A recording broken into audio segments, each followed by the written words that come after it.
What's Crack-A-Lackin? Welcome in to My Mind is a Weapon Fantasy Football Show. Welcome into the episode of My Mind is a Weapon Fantasy Football Podcast. I am your host, Sleaze.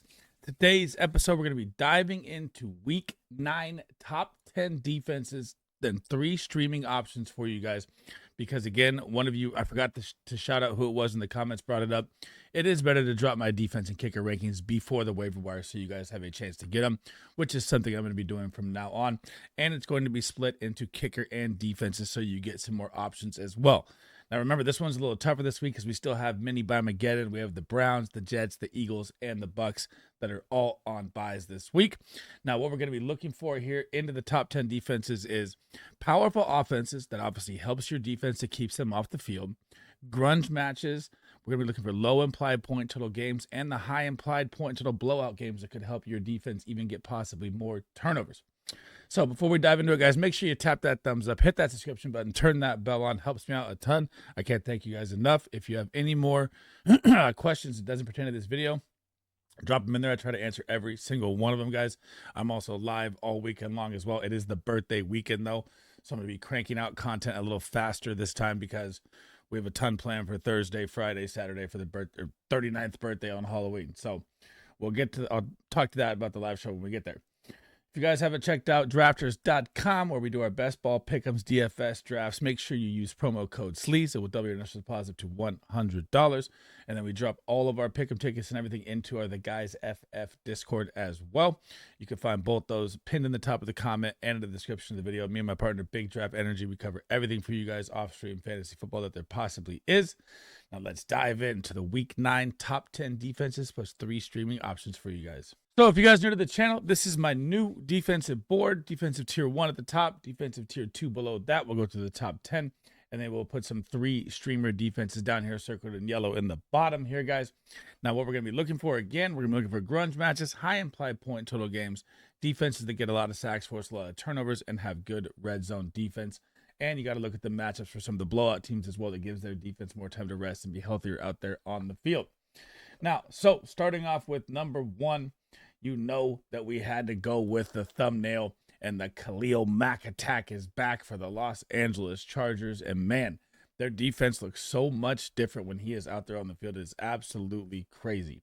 Now, why do you have to love it this week? Well, guess who the Chargers are going up against this week? The Tennessee Titans. Every team has absolutely blasted the Tennessee Titans. They may not have Calvin Ridley again. Their run game has been in shambles. Their offensive line is not what we thought when the season started. We thought it was going to be a little better. That didn't work out there. They fired the head coach. They have a rookie quarterback. And the Chargers are now literal contenders with Joe Alt back on the offensive side of the ball, which is going to give their defense more time to rest. And this is going to be a very, very ugly game for the Tennessee Titans. I believe this is an easy number 1 call this week. And I said that last week with the Falcons against the Dolphins. So I missed as well. That was very, very bad. I did not see that game coming. I don't think anyone on planet Earth did last week, seeing that game coming. Now, number 2, fresh off the bye, the Los Angeles Rams. And this is what I'm talking about. Find those grunge matchup game targets. You get the New Orleans Saints here. And the Saints just pulled the ripcord on Spencer Rattler. So we're going to see Tyler Shuck or Tyler Show or however it goes. You've got Rashid Shaheed, trade rumors, Chris Olave, Alvin Kamara. They say that he won't be traded because he'll be drinking pina coladas, but money always talks. We'll see how that goes. And this is the Rams are also second in sacks in the NFL, and they've had a bye at 26. They are going to get after Shuck here. And whenever a bye happens for McVay, that team is in trouble, and the New Orleans Saints are just the next victim. Now, number 3, this is me going on a limb here. The Detroit Lions defense. And the Detroit Lions defense showed up roaring. Like they were beat up last week, and they showed up and showed out. And guess what? Now you get the Minnesota Vikings, and yes, they have tons of weapons offensively. And Jeddas, Jordan Addison, TJ Hawkins, and Aaron Jones, Jordan Mason, all that. But now you got J.J. McCarthy back out there at quarterback. Aiden Hutchinson is going to feast in this game on J.J. McCarthy. And you just don't know how it's going to go. Could this be an ugly outing? Could this be he has a great game? I just don't see it happening at Detroit at Ford Field here. I know the over-under is 47.5, but I like 2 picks at least from the Lions defense in this game. and they're starting to play with more panache, kind of, if you want to say, with all their injuries they have on the defensive side. Number 4 is going to be the Denver Broncos, and they took a big blow, but they're still going to have a great matchup. So I know Pat Surtain, 4 to 6 weeks. They lost the superstar number 1 corner in the NFL. But you're going to get the Houston Texans here. There's no weather implied here at all. And guess what? Patrick Surtain does not help the Denver Bronco defense get sacks. I mean, he could on a corner blitz or something like that as well. But the Broncos have 36 sacks, guys. Behind them is the Rams at 26. Now you're looking at the Houston Texans offensive line that is either, if not dead last, second to dead last. They are absolutely terrible. They are going to get roasted by the Denver defense still, even with Pat Surtain out. Yeah, it could have opened things up for Nico Collins. Of course it does when you lose a superstar. But their front seven is still very nasty, and they are going to wreak havoc on the Houston Texans. Number 5, and this is just insane. The Indianapolis Colts are the real deal Holyfield, man. Number 1 scoring offense. Defense is absolutely lights out. And they're not, I guess you could say, yeah, they also have 23 sacks and 10 interceptions as well, because they just pound on so many points that it just becomes a pass-heavy attack, and then they get after you. So, yeah, you get Aaron Rodgers and the Steelers here, and we just saw them come off their big Aaron Rodgers revenge game loss. They're in Pittsburgh. Still, at this rate, I don't see how this Colts offense is stopped. I can't believe what Danny Vanilla Dimes or Vanilla Vic or Indiana Jones, whatever you want to call him, is doing. And it's really, really elevating the defense, because when you score 35 points a game, number 1 in the NFL, when you have time of possession, when you move the ball like that every single drive, your defense just gets to stay healthy and then just tee off. So the Colts, man, it's very, very crazy. This is the first time I've had them in my tier 1, but I'm going to put them up here. Number 6, the Green Bay Packers, led by the NFL Micah Parsons, leading in, I believe, quarterback rushes or quarterback hurries at 44, and they've already had their bye, and he's still number 1. You're about to get the Carolina Panthers. You just saw what the Buffalo Bills did to Andy Dalton. Could it be Bryce Young back out there? Yeah, it could, but either way, this game is in Lambeau. The over-under is 44.5. This defense is going to feast on the Carolina Panthers this week. Number 7 is the number 1 fantasy point defense. Crazy. The New England Patriots. Now, you're hoping that Michael Penix is back in this game, because we saw what it was with Kirk Cousins, and my God, that was ugly, man. So they are going to get the Falcons at home here. 45.5 over under. And again, this is one of those situations why this defense has been so good is because Drake May is the emerging superstar quarterback that is just drives are just extended, and time of possession is just extended, and that defense wears out on the other side.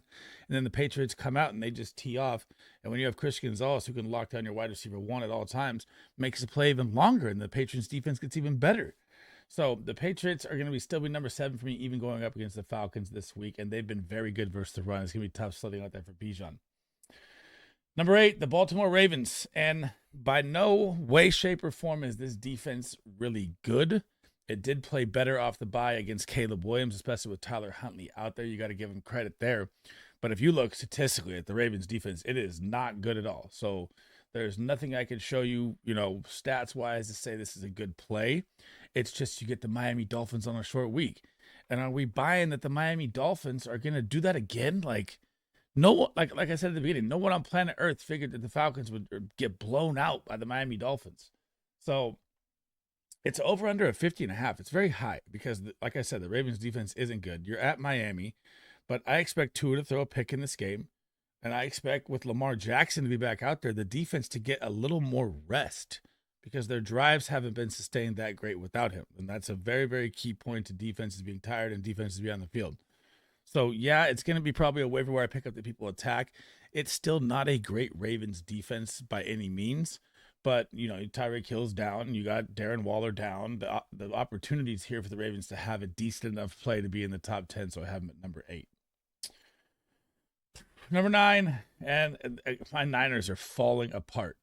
But the matchup is still pretty good here. So we're going to get the New York Giants, right? We're going to be at MetLife Stadium here, okay?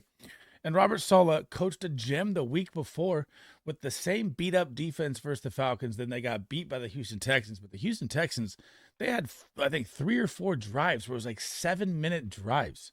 that just absolutely destroyed the 49ers offense, destroyed the game that we were in. And the time of possession was like 40-16 or so, or 40-15. It was absolutely terrible. Off the top of my head, it's somewhere around there. Like, I don't know what, 38-17, something like that. But when that happens, you just get cooked. So now when you're getting Jackson Dart, you're going to get, no neighbors. They just lost Cam Scadaba. It's going to be Tyrone Tracy. Robert Saleh is going to bring him back and bounce back here and have a decent enough play to put him in the top 10. So I have him at number 9 this week. Number 10, fresh off the bye, the Seattle Seahawks. Now, I know you're going to get the Commanders, right? And the Commanders, if JD5 is out there, makes it a tough game. But if you look at this matchup, when you have 4 teams on a bye and you're trying to do streamers and ranking, it's a lot harder when you have like the mini BYEMAGGEDON, the BYEMAGGEDONs. And this defense is still good.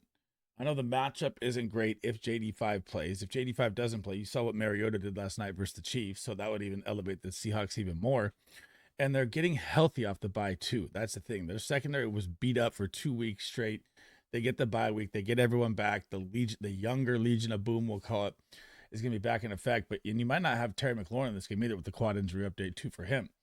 So, which tells you why you should sign these guys instead of the holdup, man. It just gets them hurt, dude. I was saying that all year long. So I got Seattle at 10 because they're just a good defense. Not that I like the matchup that much if JD5 plays. So it's streamer time. If these guys are available on your waiver wire, this is the time.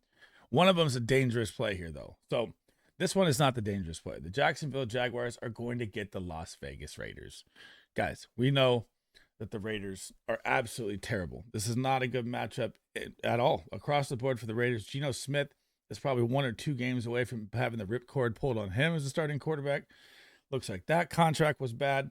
They do maybe get Brock Bowers back in this game. You got Jacoby Myers that's on the trade block. You got Genti, who's just not happy at all being a Raider. I mean, this defense has been very, very good this year. This is what's kept Jacksonville alive in most of their games when they shouldn't have won them this year.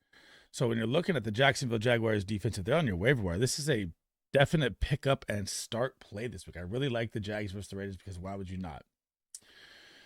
Now, on to the New York Giants side, and we don't know if Brock Purdy is going to be out there at all in this game. Could be Mac Jones again, and Mac Jones was just stymied up by the very, very good Houston Texans front. And this is exactly what the New York Giants have, is a very, very good front. I know Kayvon Thibodeau is part of trade rumors right now, but man, they are Abdul Carter. They are just gross up front. It's going to be tough sledding again. And, hopefully we get Purcell back. Maybe Ayuk's window gets open this week. We can get some help back there. And again, time of possession really killed the 49ers last week. I don't see the Giants holding on that long. I know for 40 minutes of possession. But again, these are streamer plays, and I'll read the rest of these matchups to you where you got to pick from it anyways, right? Like, would I pick the Vikings versus the Lions? No. Would I pick the Bengals versus the Bears or the Bears versus the Bengals? No. Would I pick the Dolphins versus Lamar Jackson? No. Okay, so I'm trying to read these off like to give you an example of what I'm looking at for a streamer, right? Would I pick the Raiders versus the Jags? No. Would I pick the Saints versus the Rams? No. Bills Chiefs game, staying away from that. Seahawks at the Commanders defense for Seahawks? No. Cardinals versus the Cowboys? No. And it looks like Kyler Murray will be back, which probably hurts the Cardinals offense, which is why I'm taking a dart throw right here on the Dallas Cowboys. And this is by no means a good play statistically, defensively, anything. But you are going to be Monday Night Football, the bright lights. Cowboys need this win. And you're going to get the Arizona Cardinals. And whenever Kyler Murray's out there, the Cardinals offense is just not the same as Jacoby Brissett. And I don't understand. Put Jacoby out there. It's just a better looking offense. So if you need you're in a very, very competitive, like 14, 16, deep man league, and people are smart and play ahead and take defenses. I'm not mad at a dart throw Dallas Cowboy play on Monday night at Jerry's World under the bright lights. Even though the over-under is 45.5, I don't think the Cardinals are going to keep up at all in this game with Kyler Murray at quarterback. Thanks for rocking with me today. That is the end of the episode. That is my top 10 defenses plus 3 streaming options for you guys on the defensive side before the waiver wire if you need to make some moves tonight. As always, guys, on your way out, make sure you tap that thumbs up, hit that subscription, turn that bell on. I'll be live Thursday for the start sit show of the week for the Ravens Miami game as well. And if you guys haven't checked out drafters.com or the guys Discord, they are both linked in the description of the video and pinned at the top of the comments, guys. My next episodes are going to be all the stardom sit-ems. So we're going to go through every single matchup, quarterback, running back, wide receiver, tight end. Hopefully get those done today. I don't know. Just depends on how the day goes here. But I promise I'm going to get everything out before Thursday night kickoff. So that's it for me in this episode. I hope you guys enjoyed the content. I'll catch you guys in the next one. Sleaze Bum out.